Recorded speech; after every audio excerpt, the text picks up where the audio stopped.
Hey guys, I'm Emily and I'm presenting to you today my PowerPoint on my plan to become a pediatric occupational therapist.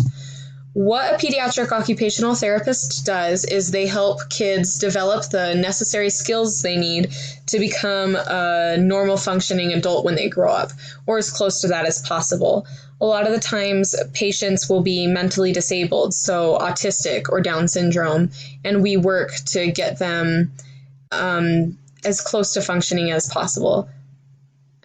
The way that a pediatric occupational therapist does that is by determining what needs to be done and then teaching exercises on how to accomplish that. And a lot of the times, since they're kids that they're working with, they'll be teaching the exercises to the parents or the caregivers so that they can do that at home. The education required is a master's degree in occupational therapy with an undergraduate degree in a related field, so psychology, for example. Then you're going to need a state practicing license, which is called an OTR in most states, and then usually 1 to 2 years of experience in the field.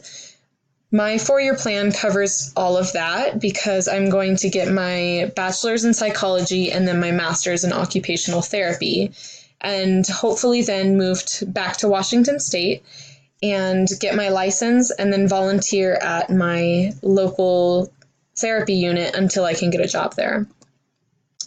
Right now, I'm working on my bachelor's in psychology by being a full-time student at BYUI, and I'm doing that because I want to understand people better.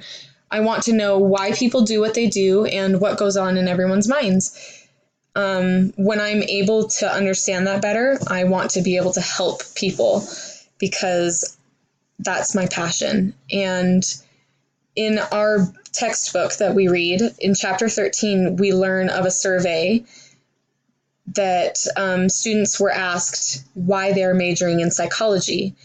And the third most common answer was that psychology was relevant to their graduate degree. And that's the same for me because I want to learn psychology because it will pave the road to success for me to become an occupational therapist.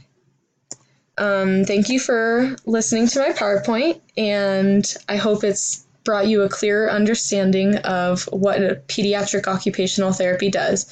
Thanks for your time. Bye.